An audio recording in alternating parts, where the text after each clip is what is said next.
Hello everyone, welcome to कैमोफिलिक academy.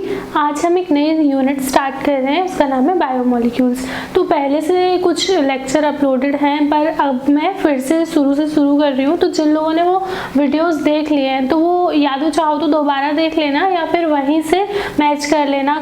मैं बता दूँगी, मतलब व्हाट्सएप पे बता दूँगी ग्रुप पे कि इस वीडियो के बाद से वहाँ से मैंने आगे पढ़ाया हुआ है, तो आप वहाँ से भी देख सकते हो। और अगर आपको शुरू से देखना है तो आप शुरू से भी देख सकते हो, ठीक है।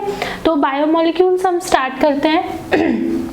देखो, बायोमोलिक्यूल्स नेचुरल प्रोडक्ट करके यूनिट मेंशन है सिलेबस में, हम बायोमोलिक्यूल्स नाम से पढ़ते हैं। तो देखो, सबसे पहले बायोमोलिक्यूल्स, तो जैसे नाम से ही समझ में आ रहा है कि ये जो यूनिट है या इसमें जो हम पढ़ने वाले हैं वो कहीं ना कहीं हमारे बायोलॉजिकल सिस्टम से कनेक्ट है, बायोलॉजिकल सिस्टम से रिलेटेड है या इसका बायोलॉजिकल सिस्टम में यूज़ होगा। तो ऐसे मॉलिक्यूल्स जो हमारे बायोलॉजिकल फंक्शन में इम्पॉर्टेंट होते हैं या उसमें यूज़ होते हैं या उसके कारण हमारा बायोलॉजिकल फंक्शन चल रहा है, तो उसमें जो उसके जो इम्पॉर्टेंट मॉलिक्यूल हैं उनको हमें इस यूनिट में पढ़ने हैं बायोमोलिक्यूल्स में, ठीक है।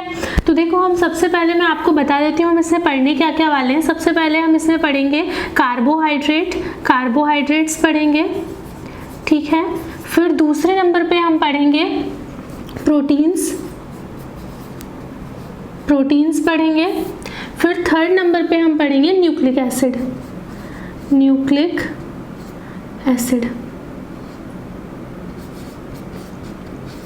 ठीक है।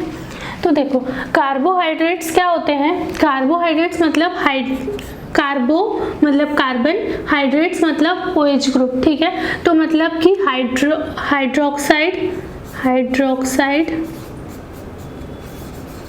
Of carbon.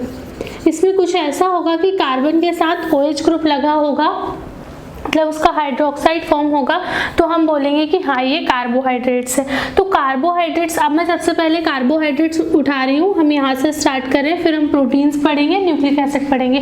पढ़ने के पहले मैं आपको बता दूंगी कि क्या क्या हम पढ़ने वाले हैं। तो उससे क्या होगा कि आपको एक फ्लो चार्ट दिमाग में रहेगा कि हाँ हमने यहाँ से स्टार्ट किया था, ये हमें पढ़ना है, ये हमने पढ़ लिया है, तो याद करने में आसानी होगी। आपको पूरा कंटेंट हमेशा याद रखने की जरूरत नहीं है, आपको सिर्फ फ्लो चार्ट वगैरह याद रखने की जरूरत है। उसके बाद जो पढ़ेंगे हम वो तो आसानी से याद हो ही जाएगा, ठीक है। जैसे देखो, अब हम सबसे पहले मैं स्टार्ट करती हूँ क्या, कार्बोहाइड्रेट, ठीक है। न्यू पेज से स्टार्ट करती हूँ। कार्बोहाइड्रेट,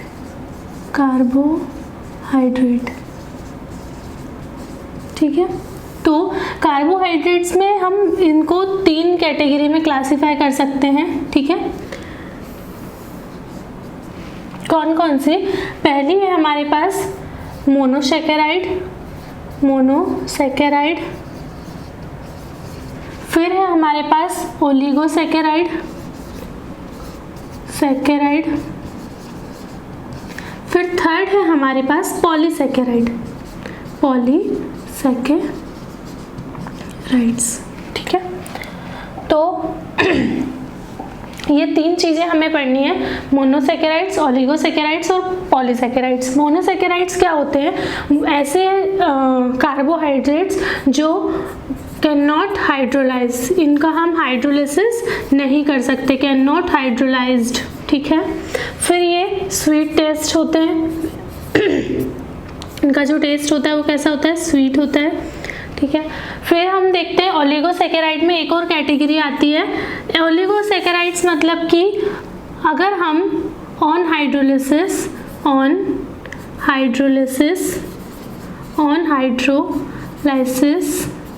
गिव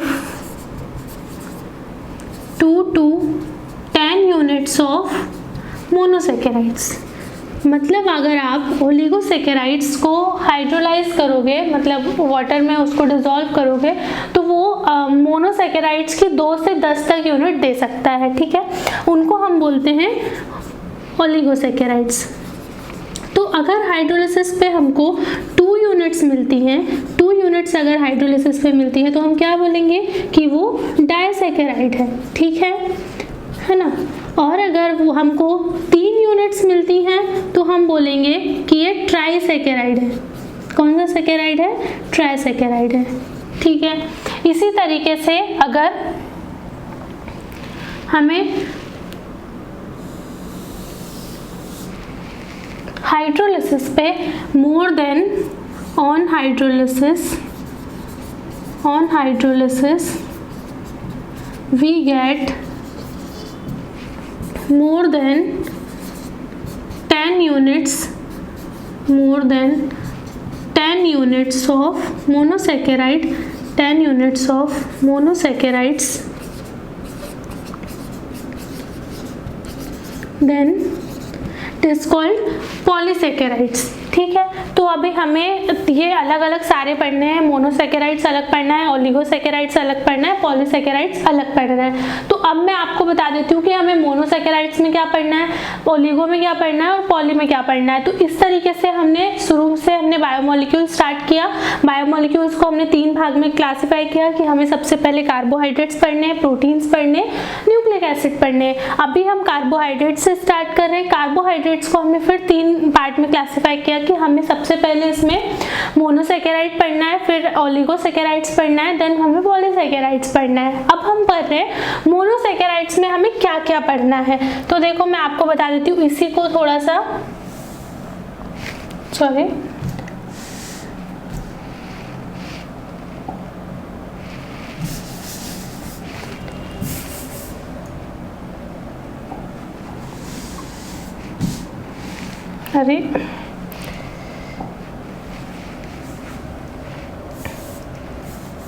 इसी को मैं थोड़ा सा जूम आउट करके छोटा करके यही बता रही हूँ कि हमें क्या पढ़ना है।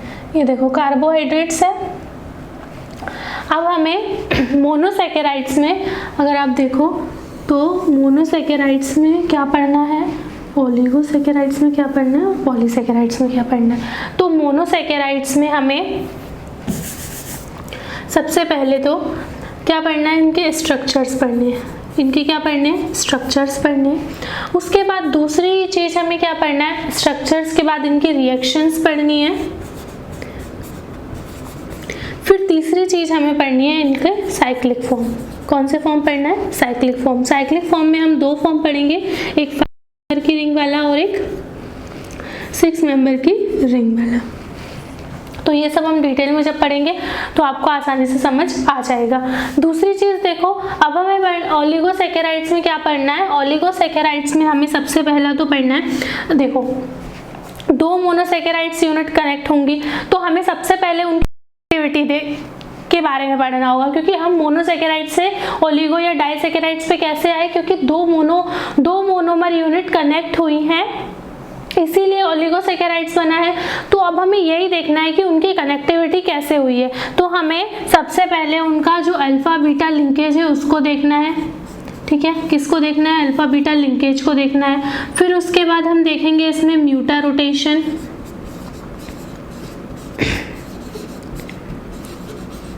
ठीक है, ये चीज़ें हमको इसमें पढ़नी है ओलिगोसैकेराइड्स में। फिर उसके बाद हमें पॉलीसैकेराइड्स में क्या पढ़ना है, पॉलीसैकेराइड्स में हमें 2 मॉलिक्यूल्स पढ़ने हैं, starch and cellulose. Starch and cellulose. ठीक है, स्टार्च एंड सेल्यूलोज पढ़ना है। इसके बाद यहाँ एक चीज़ और पढ़नी है, वो क्या है, reducing and non reducing sugar. ठीक है, बस इतना आप पढ़ लोगे तो आपकी ये कार्बोहाइड्रेट वाला पार्ट तो खत्म हो जाएगा।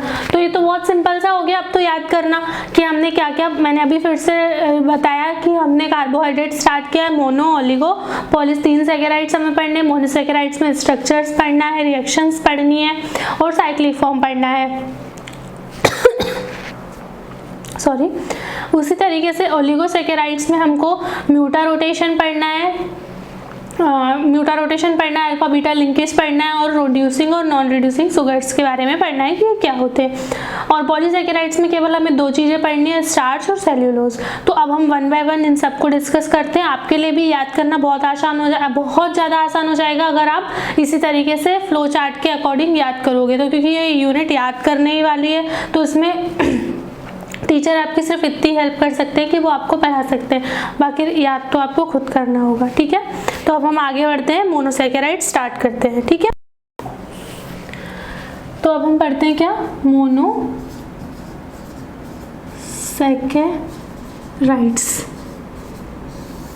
तो सबसे पहली बात तो मैंने बताया ही आपको,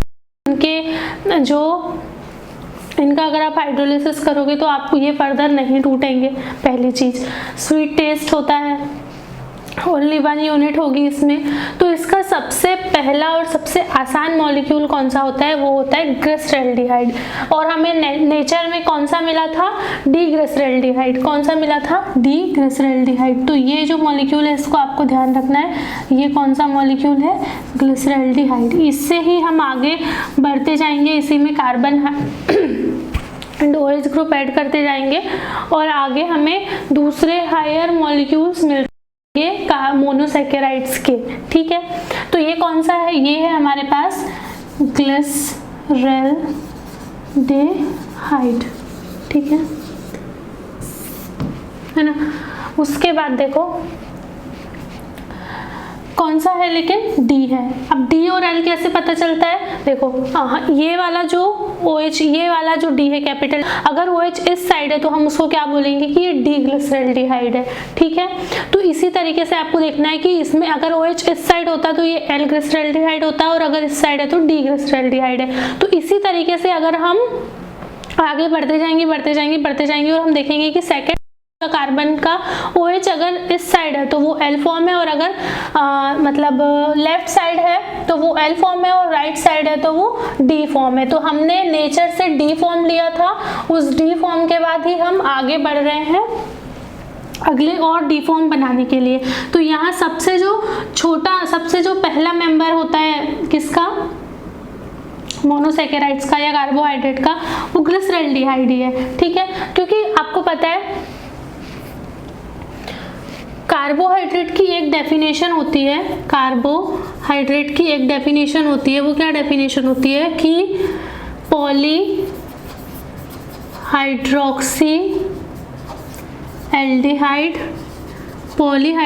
एल्डिहाइड या कीटोन्स, ठीक है। तो पॉलीहाइड्रोक्सी एल्डिहाइड या कीटोन्स जो होते हैं वो कहलाते हैं कार्बोहाइड्रेट। तो देखो सबसे पॉली मतलब एक से ज्यादा, ठीक है। तो एक से ज्यादा 2 हो सकता है, मिनिमम एक से ज्यादा 2 हो सकते हैं, 1.5 मत बोल देना कोई, क्योंकि मैं आधा OH ग्रुप कहाँ से लाऊंगी, नहीं तो छोड़ो। तो OH है, एक OH है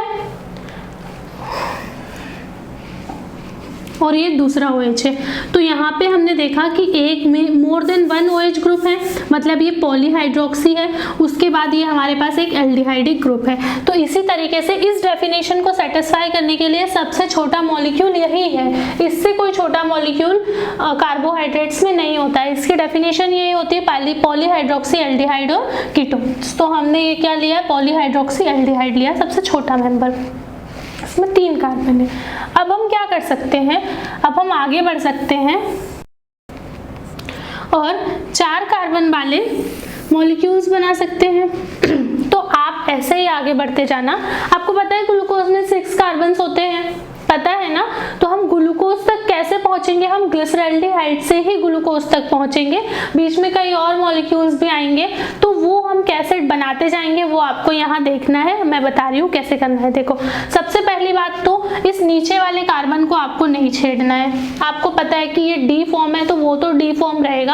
आपको जो भी छेड़खानी करनी है आप ऊपर कार्बन ऐड करते जाओ, नीचे वाले को जैसा का तैसा रहने दो, ठीक है। तो आप सबसे पहले क्या करो, नीचे CH2OH लिखो, ठीक है। उसके बाद आप क्या करो, एक लाइन खींचो, OH लिखो, H लिखो, ठीक है। उसके बाद आपको एक कार्बन यहाँ बढ़ाना है इनके बीच में, क्योंकि डेफिनेशन के अकॉर्डिंग आपका पॉलीहाइड्रोक्सी एल्डिहाइड तो रहना ही चाहिए। आप फिर बीच में कुछ कर सकते हो, तो बीच में आप क्या कर सकते हो, यहाँ आपने एक कार्बन बढ़ाया, आप OH इस साइड लगा सकते हो, ये H हो गया, ठीक है। उसी तरीके से वो कार्बन बढ़ा के आप जो है OH को फिर आप दूसरी लेफ्ट साइड लगा सकते हो। नीचे वाला तो आपको वैसा ही रखना है, नीचे वाले को नहीं छेड़ना है, ठीक है। नीचे वाला वैसे ही रखना है, ऊपर वाले को आप ऊपर वाले में OH जो है वो लेफ्ट साइड ऐड कर सकते हो, एक बार राइट साइड ऐड कर सकते हो। तो अब हमने क्या किया, 3 मेंबर के कंपाउंड से 4 मेंबर का कंपाउंड बना लिया। तो देखो जब ये दोनों ग्रुप एक साइड होते हैं तो इनको हम बोलते हैं इराइथ्रोस, क्या बोलते हैं, इराइथ्रोस। और जब ये दोनों OH ग्रुप अलग साइड होते हैं तो इनको हम बोलते हैं थिरियोज। स्पेलिंग को ज़्यादा दिल पे मत लेना, हो सकता है कभी मैं कुछ गलत लिख दूँ, पर मैं जो बोल रही हूँ उस पर फोकस करना, ठीक है। याद करने के लिए स्पेलिंग नहीं आती जैम में लिखने को, या किसी भी एग्ज़ाम में जैम DU BHU किसी भी एग्ज़ाम में स्पेलिंग लिखने को नहीं आती, तो स्पेलिंग पे ज़्यादा फोकस मत करना। आपको सही आती है तो आप अपनी कॉपी में सही लिख लेना। करते हैं अब हम, देखो 3 मेंबर से 4 मेंबर पे गए, अब हम जाते हैं 4 मेंबर से 5 मेंबर के कंपाउंड्स पे, फिर हम जाएंगे 6 पे। तो अभी हमने यहाँ पे, मैं छोटे से लिख देती हूँ कि हमने एक इराइथ्रोस बनाया जिसमें दोनों ग्रुप एक साइड है CH2OH, और एक हमने थ्रियोज बनाया जिसमें कि ये दोनों OH ग्रुप जो थे वो अलग अलग थे। इस साइड OH था, एक बार इस साइड OH था, यहाँ हाइड्रोजन था, यहाँ हाइड्रोजन था, यहाँ CH2OH था, ये रख लिया। अब इसके बाद अब मैं क्या करूँ, मुझे 4 कार्बन के लिए भी नीचे वाले कार्बन्स को नहीं छेड़ना है, तो हम ये वाला मॉलिक्यूल तो एज इट इज लिखते जैसा हमने ऊपर से उतार लिया। फिर हम एक कार्बन बढ़ा रहे हैं तो अब हम उसमें 2 तरीके से बढ़ा सकते हैं। इस OH ग्रुप को एक बार हम इन्हीं के साथ लिख दें, मतलब राइट साइड लिख दें, है ना, और या फिर हम इन OH ग्रुप को क्या करें, जैसे देखो पहले तो CHO वैसे ही, CH2OH वैसे ही, नीचे वाले 2 OH जो मॉलिक्यूल था उसको तो वैसा का वैसा ही उतारना है हमें। अब हम क्या कर सकते हैं कि एक बार हाइड्रोजन इधर लगा के OH ग्रुप इधर लगा दें, ठीक है, ऐसा हम कर सकते हैं। OH आप भी ऐसे ही करना, ठीक है, नहीं तो गड़बड़ हो जाएगी। फिर 2 साइड OH है, यहाँ OH है, यहाँ OH है, यहाँ हाइड्रोजन है, यहाँ हाइड्रोजन है। अब मैं क्या कर सकती हूँ, पहले OH इस साइड लिखती हूँ और फिर यहाँ, ठीक है। आपको पहले OH राइट साइड लिखना है। ये सब इतनी पंचायत में इसलिए कर रही हूँ क्योंकि मैं आगे इनके नाम याद रखने की ट्रिक बताऊंगी, तो उसमें अगर अपने दिमाग से लगा लिया कुछ भी तो फिर गड़बड़ हो जाएगा। और OH इस साइड था, यहाँ OH इस साइड था, यहाँ हाइड्रोजन था, यहाँ हाइड्रोजन था। अब एक बार मैंने OH राइट साइड रखा है तो दूसरी बार मैं लेफ्ट साइड रख दूंगी इस तरीके से। तो ये 4 कंपाउंड बना लिए। मैंने आपको क्या बोला, नीचे वाले कार्बन्स को नहीं छेड़ना है। अगर आप इनका भी आगे बनाने जाओगे तो इससे सबके फर्दर 2-2 बनते जाएंगे तो उनको आपको क्या करना है, उनको भी इसी तरीके से बनाना है। बस यहाँ जाके आप क्या करो, आगे OH लगा दो, ठीक है, इसमें इस साइड OH लगा दो, इसमें देखो इसका 2 बनाओगे, एक बार इधर OH लगा देना, एक बार इधर, इसमें भी एक बार इधर इधर, ऐसे करके सबके आगे जाके और बन जाएंगे। OH लगा दोगे तो कंपाउंड्स। आप देखो ये जो 5 कार्बन वाले जो हमने बनाए हैं, इनको हम नाम इनका क्या होगा, तो नाम देखो आपको यहाँ ध्यान रखना है RAXL, ठीक है। तो RAXL, अब ये आपको याद रखना है, ये 4 वर्ड, ठीक है। R से राइबोज, ठीक है, A से एराबिनोज, ठीक है, X से जाइलोज और L से जोज,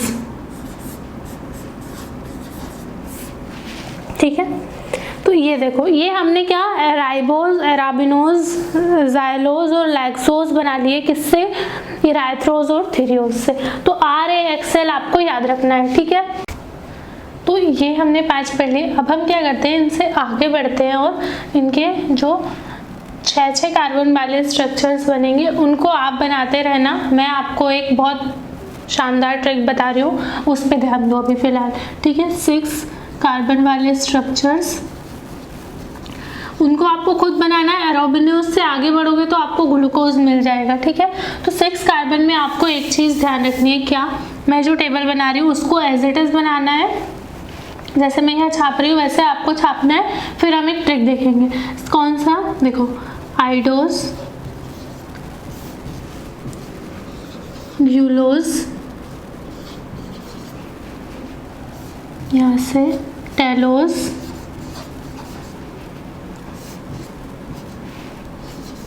गैलेक्टोज, ठीक है, इसमें से फिर मैनोज, यहाँ से ग्लूकोज,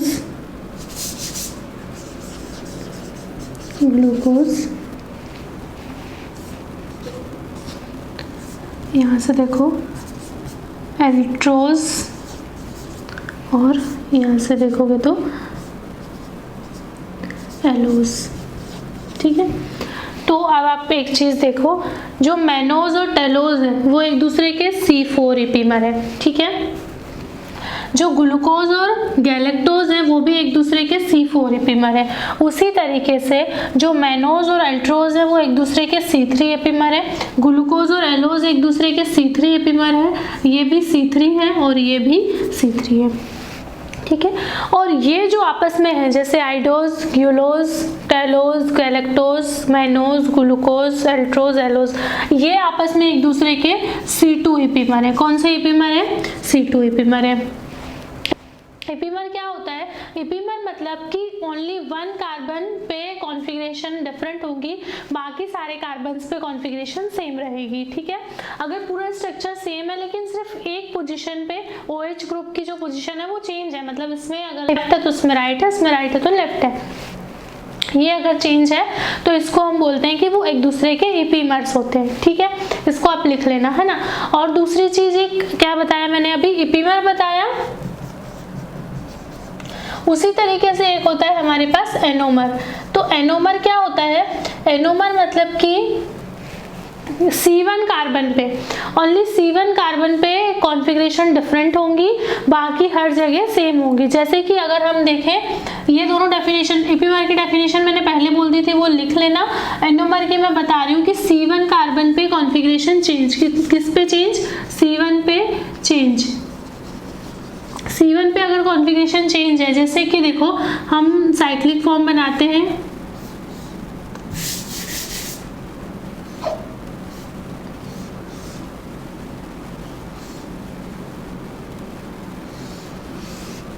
ठीक है, 1 2 3 4 5 6, यहाँ हमने लगाया CH2OH, यहाँ H, यहाँ OH, H, OH,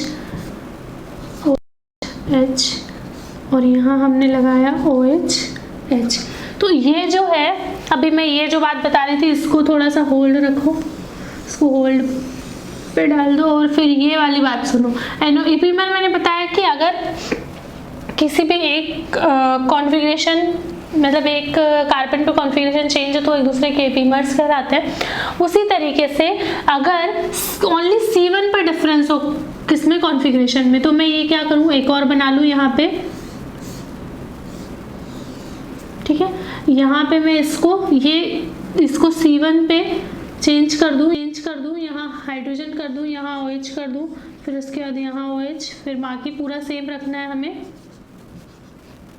यहाँ OH, यहाँ हाइड्रोजन और यहाँ CH2OH और यहाँ हाइड्रोजन। ये जो है ये है बीटा डी ग्लूकोज। कौन सा है ये, बीटा डी ग्लूकोज है, और ये है alpha D glucose, alpha D glucose. तो ये दोनों क्या है, एक दूसरे के एनोमर्स है। क्या कहलाते हैं ये, एक दूसरे के एनोमर्स। तो एनोमर्स क्या होता है कि अगर C1 कॉन्फ़िगरेशन पे चेंज हो तो वो एनोमर्स कहलाते हैं, और अगर C1 के अलावा किसी भी एक कार्बन पे कॉन्फ़िगरेशन चेंज हो तो वो एक दूसरे के एपीमर्स कहलाते हैं। तो ये आपस में सारे एपीमर्स हैं। अब आप इनको याद करने की ट्रिक सुन लो। एक क्या मैं बता रही हूँ, देखो यहाँ से स्टार्ट करना, आई से इधर इधर इधर इधर इधर इधर ऐसे चलेंगे हम, ठीक है। तो देखो इंदिरा गांधी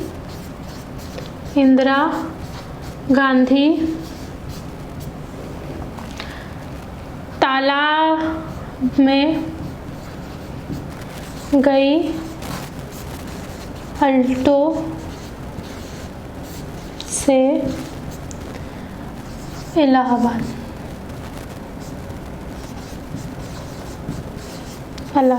ठीक है। इंदिरा से आइडोस, गांधी से ग्यूलोस, ताल से टेलोस, जी से गैलेक्टोस, में से मैनोस, गई से फिर ग्लूकोस, अल्टो से एल्ट्रोस और इलाहाबाद से एलोस, ठीक है। तो इस तरीके से आप इस पूरे चार्ट को याद रख सकते हो। अगर आप देखो ये 8 बनाए, उन 4 के अगर हम 2-2 बनाते तो हमें 8 मॉलिक्यूल्स मिलते। वही 8 मॉलिक्यूल्स के नाम हैं ये जो हमने आगे, मैंने देखो बताती हूँ पीछे से। अगर आप इससे 2 बनाते, 2, 4, 6, 8 मिलते। इसी तरीके से आपने यहाँ क्या किया, ये 8 मॉलिक्यूल्स बना लिए। ये सब एक दूसरे के कौन से, अगर जैसे मान लो मैं ग्लूकोज के C4 पे कॉन्फ़िगरेशन चेंज कर दूँ। ग्लूकोज क्या होता है, ग्लूकोज का स्ट्रक्चर सबको याद होना चाहिए। उससे आप कुछ कहीं से भी कहीं भी जा सकते हो, ठीक है। जैसे आपको पता है CHO है, नीचे CH2OH है, 1 2 3 4, क्योंकि 2 कार्बन तो हो गए, 6 कार्बन होते हैं। नीचे OH OH OH, यहाँ हाइड्रोजन, यहाँ OH, हाइड्रोजन हाइड्रोजन हाइड्रोजन। ये होता है ग्लूकोज का स्ट्रक्चर। तो ग्लूकोज का स्ट्रक्चर आप सबको याद होना चाहिए। अगर इस ग्लूकोज के स्ट्रक्चर में C4 पे मैं चेंज कर दूँ तो ये 1 है, ये 2 है, ये 3 है, ये 4 है। अगर मैं इस यहाँ लगा दूं, मतलब ये 2, इस वाले OH को यहाँ, इसको हाइड्रोजन को यहाँ कर दूं, तो फिर ये क्या बन जाएगा, गैलेक्टोज बन जाएगा, ठीक है। उसी तरीके से अगर मैं इस OH को इधर लगा दूं और हाइड्रोजन को इधर कर दूं तो ये मैनोज बन जाएगा। और इसी तरीके से अगर मैं इस OH को यहाँ कर दूं, इस हाइड्रोजन को यहाँ कर दूं तो ये एलोज बन जाएगा। तो ग्लूकोज से मैं सारे स्ट्रक्चर बना सकती हूँ जो मुझे चाहिए। मुझे अगर 6 कार्बन में से 6 कार्बन वाले स्ट्रक्चर्स में से 6 कार्बन वाले 8 स्ट्रक्चर्स बनेंगे, उनमें से मुझे जो भी चाहिए वो मैं यहाँ से बना सकती हूँ अगर मुझे ग्लूकोज याद है तो, और वो टेबल याद है तो इस तरीके से अगर आपको कहीं स्ट्रक्चर पूछ ले या कहीं स्ट्रक्चर की जरूरत पड़े तो आप इस तरीके से बना सकते हैं, ठीक है। होमवर्क है ये आपका कि आप इसको प्रैक्टिस करना, ठीक है। चलो देखो, तो अब हमने इनके स्ट्रक्चर्स पढ़ लिए, अब हम पढ़ेंगे इनकी रिएक्शंस, ठीक है। तो रिएक्शंस ऑफ मोनोसैकेराइड्स, देखो reactions of monosaccharides, reactions of monosaccharides.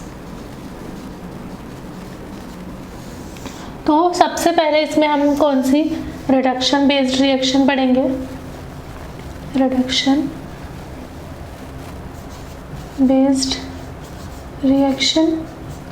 दूसरी हम पढ़ेंगे ऑक्सीडेशन बेस्ड रिएक्शन।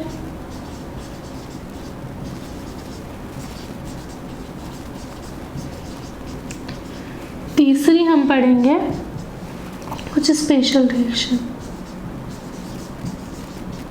ठीक है। तो रिडक्शन बेस्ड में सबसे पहला आपको कौन कौन सी पढ़नी है, देखो सबसे अच्छा रिड्यूसिंग एजेंट एल्डिहाइड कीटोन्स के लिए NaBH4, वो पढ़ेंगे हम। फिर हम पढ़ेंगे जिंक Hg, उसके बाद फिर हम पढ़ेंगे, नहीं कि Hg हो गया, HN हो गया, रेड फॉस्फोरस प्लस HI, ठीक है, ये हम पढ़ेंगे। उसके बाद ऑक्सीडेशन बेस्ड रिएक्शंस में हम कौन सी पढ़ेंगे, इसमें हम पढ़ेंगे सबसे पहले तो टॉलेंस रिएजेंट, उसके बाद हम पढ़ेंगे फेहलिंग सॉल्यूशन की रिएक्शन, उसके बाद हम पढ़ेंगे बेनेडिक्ट सॉल्यूशन की रिएक्शन, फिर हम पढ़ेंगे ब्रोमीन वाटर की रिएक्शन, फिर हम पढ़ेंगे HNO3 कॉन्ग HNO3 की रिएक्शन, फिर हम पढ़ेंगे HiO4 की रिएक्शन। इतनी रिएक्शन हमको ऑक्सीडेशन में पढ़नी है। स्पेशल रिएक्शंस में हम कुछ नेम रिएक्शंस पढ़ेंगे, जैसे कि